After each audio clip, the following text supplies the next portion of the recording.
warahmatullahi wabarakatuh. Kami dari kelompok 2 ingin mempresentasikan hasil diskusi kami dengan saya sendiri, Muhammad Faris. Saya Nanda Adelia Humaira. Dan saya Febri Muswa. Kami akan mempresentasikan dari mata kuliah pedagogi dengan materi Pengertian pendidikan dan peserta didik yang berkaitan dengan interaksi pedagogik antara pendidik dan juga peserta didik. Baiklah, yang pertama kita membahas tentang latar belakang dari pembahasan kita kali ini. Apa saja yang kita akan bahas? Yang pertama yaitu menjelaskan pentingnya pendidikan dalam kehidupan manusia. Kemudian menjelaskan tantangan dalam pendidikan, seperti kurangnya pemahaman tentang peran peserta didik, model pendidikan beragam, dan kesenjangan akses pendidikan. Terus pembahasan yang akan kita bahas yaitu menekankan pentingnya pemahaman yang komprehensif mengenai pendidikan dan peserta didik untuk membangun sistem pendidikan yang jauh lebih efektif. Kemudian setelah kita membahas tentang latar belakang yang kita bahas, kemudian ada rumusan masalahnya. Yang pertama yaitu pengertian pendidikan. Yang kedua hakikat pendidikan. Terus kemudian yang nomor 3 yaitu unsur-unsur pendidikan. Kemudian tujuan pendidikan. Setelah kita bahas tentang rumus masalah, kita membahas tentang tujuan dari penjelasan kita, yaitu tentang menjelaskan pengertian pendidikan. Terus kemudian mengenalkan peserta didik, membahas hubungan antara pendidikan dan peserta didik, pendidik dan peserta didik. Kemudian nomor 4 itu meneliti tantangan dalam pendidikan. Kemudian yang terakhir yaitu memberikan solusi untuk meningkatkan pendidikan. Kemudian kita membahas tentang pengertian pendidikan. Apa sih yang dimaksud dengan pendidikan? Pendidikan adalah usaha sadar dan terencana untuk mewujudkan suasana belajar dan proses pembelajaran agar peserta didik secara aktif mengembangkan potensi dirinya untuk memiliki kekuatan spiritual keagamaan, pengendalian diri, kepribadian, kecerdasan, akhlak mulia, serta keterampilan yang diperlukan dirinya dan dalam bermasyarakat. Dalam kajian dan pemikiran tentang pendidikan, terlebih dahulu perlu diketahui yaitu 2 istilah yang hampir sama bentuknya dan istilah tersebut sering digunakan dalam dunia pendidikan, yaitu 2 istilah tersebut yaitu pedagogi dan pedagogik. Apa sih yang dimaksud dengan pedagogi dan pedagogik tersebut? Pedagogi yaitu berarti pendidikan, sedangkan pedagogi artinya ilmu pendidikan. Mana pedagogi dan pedagogik itu berasal dari kata pedagogos yang pada awalnya berarti pelayanan, kemudian berubah arti menjadi pekerjaan mulia. Karena pengertian pedagogik sendiri berarti seorang yang tugasnya membimbing anak di dalam pertumbuhannya ke daerah berdiri sendiri atau biar lebih mandiri dan memiliki rasa tanggung jawab. Jadi dari 2 istilah tadi, pedagogi dan pedagogik, yang berarti pekerjaan yang mulia, banyak pekerjaan mendidik itu mencakup banyak hal, yaitu segala sesuatu yang berhubungan dengan perkembangan manusia, mulai dari perkembangan fisik, kesehatan, keterampilan, pikiran, perasaan, kemauan, sosial, sampai pada perkembangan iman. Sebagaimana yang dijelaskan menurut Undang-Undang Nomor 20 Tahun 2003 tentang Sisdiknas, dalam pasal disebutkan bahwa pendidikan merupakan usaha sadar dan terencana untuk mewujudkan suasana belajar dan proses pembelajaran agar peserta didik secara aktif mengembangkan potensi dirinya untuk memiliki kekuatan spiritual keagamaan, pengendalian diri, kepribadian, kecerdasan, akhlak mulia, serta sampai kepada keterampilan yang diperlukan dirinya baik dalam bermasyarakat, mengembangkan segala potensi yang dimiliki peserta didik melalui proses pembelajaran tersebut. Baiklah, saya akan melanjutkan materi selanjutnya, yaitu hakikat-hakikat pendidikan. Secara formal, pendidikan itu dilaksanakan sejak usia dini sampai perguruan tinggi. Adapun secara hakiki, pendidikan dilakukan seumur hidup sejak lahir hingga dewasa. Waktu kecil pun dalam Undang-Undang 20 tahun 2003 tentang Sisdiknas, pendidikan anak usia dini, dan notabene anak-anak kecil sudah didasari dengan pendidikan yang mengajarkan nilai-nilai moral yang baik agar dapat membentuk kepribadian dan potensi diri sesuai dengan perkembangan anak. Nah, di samping itu terdapat 6 fungsi pendidikan menurut Depdiknas 2004, yaitu yang A, mengenalkan peraturan dan menanamkan disiplin kepada anak. Yang kedua, mengenalkan anak pada dunia sekitarnya. Dan yang ketiga, menumbuhkan sikap dan perilaku yang baik. Dan yang keempat, itu mengembangkan kemampuan dalam berkomunikasi dan bersosialisasi. Yang kelima, ada yang mengembangkan keterampilan, kreativitas, dan kemampuan yang dimiliki oleh seorang anak. Dan yang terakhir yaitu menyiapkan anak untuk memasuki pendidikan dasar. Dan selanjutnya itu ada unsur-unsur pendidikan. Unsur-unsur pendidikan terdiri atas beberapa bagian, sebagaimana dijelaskan sebagai berikut ini. Yang pertama itu ada peserta didik. Peserta didik berstatus sebagai subjek didik dalam suatu pendidikan. Dan yang kedua itu ada pendidik. Pendidik adalah orang yang bertanggung jawab terhadap pelaksanaan pendidikan dengan sasaran peserta didik. Yang ketiga itu ada interaksi. Edukatif interaksi adalah komunikasi timbal balik antara peserta didik dengan pendidik yang terarah pada tujuan pendidikan. Dan yang keempat itu ada tujuan pendidikan. Tujuan pendidikan merupakan hal yang ingin dicapai dalam proses pembelajaran dan tujuan ke arah manapun bimbingan itu ditujukan. Dan yang kelima itu ada materi pendidikan. Materi pendidikan ini merupakan bahan belajar dalam suatu pendidikan dan merupakan pengaruh yang diberikan dalam bimbingan. Dan yang keenam itu ada alat dan metode pendidikan. Alat dan metode pendidikan ini adalah segala sesuatu yang dilakukan ataupun yang diadakan dengan sengaja untuk mencapai tujuan pendidikan. Dan yang terakhir itu ada lingkungan pendidikan. Lingkungan pendidikan merupakan tempat di mana peristiwa bimbingan atau pendidikan yang berlangsung. Selanjutnya ini ada materi tentang tujuan pendidikan. Tujuan pendidikan itu juga ditanamkan sejak manusia masih dalam kandungan lahir hingga dewasa yang sesuai dengan perkembangan dirinya. Ketika masih kecil pun pendidikan sudah dituangkan dalam UU 20 Sisdiknas 2003, yaitu disebutkan bahwa pada pendidikan anak usia dini tujuan untuk mengembangkan kepribadian dan potensi diri sesuai dengan tahap perkembangan peserta didik. Dengan demikian, tujuan pendidikan juga mengalami perubahan penyesuaian dengan perkembangan manusia. Oleh karena itu, pendidikan dialami sejak manusia lahir hingga menjadi dewasa. Maka tujuan pendidikan juga merupakan suatu proses.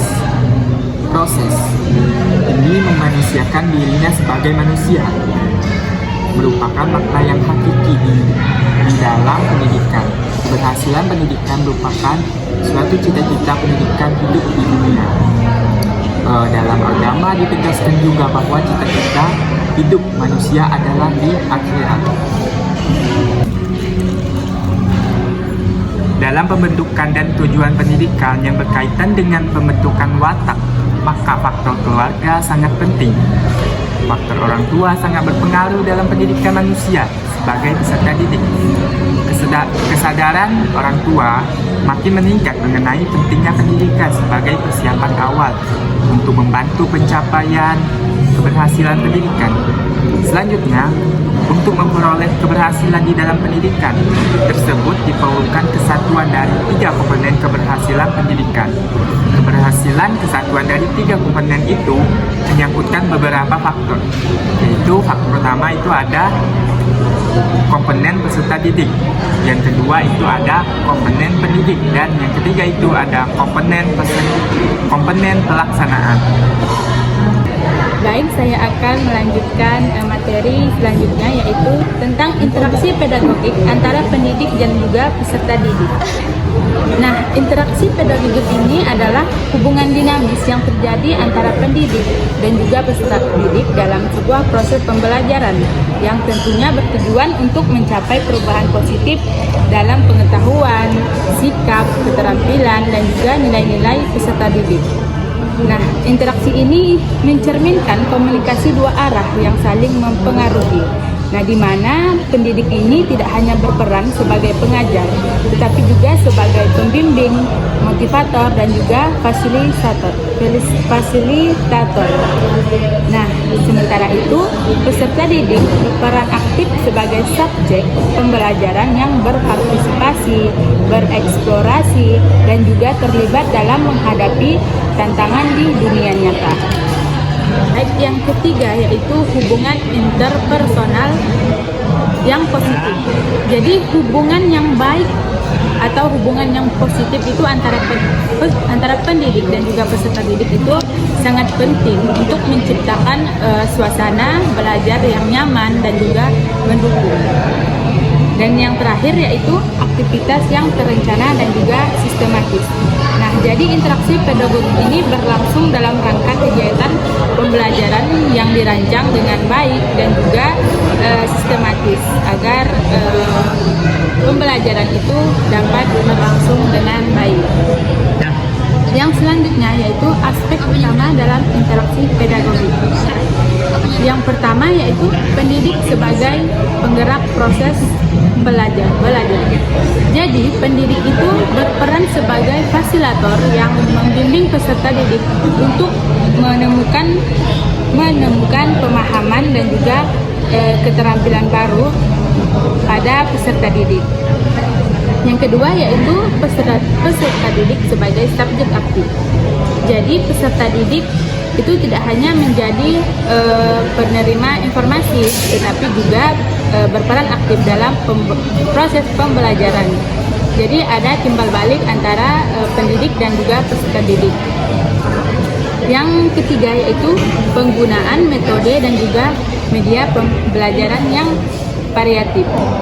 Jadi sebagai pendidik itu kita harus menggunakan berbagai metode dan juga media untuk mendukung interaksi pedagogik agar peserta didik itu lebih paham dan juga lebih termotivasi untuk belajar. Dan yang keempat yaitu evaluasi dan juga umpan balik. Nah, evaluasi itu adalah bagian integral dari interaksi pedagogik.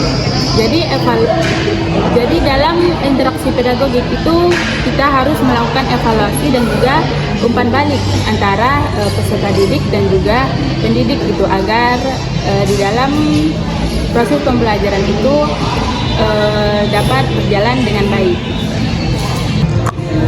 Nah, selanjutnya di sini ada contoh interaksi pedagogik itu di dalam praktik antara pendidik dan juga peserta didik.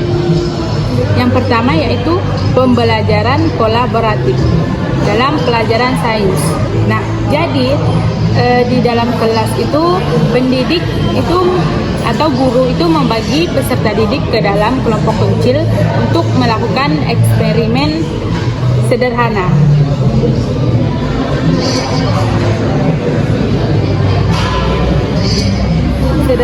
Jadi setiap anggota kelompok itu memiliki peran seperti pencatat hasil atau pengamat. Jadi sehingga mereka itu bekerja sama untuk mencapai tujuan bersama. Yang selanjutnya yaitu diskusi kelas.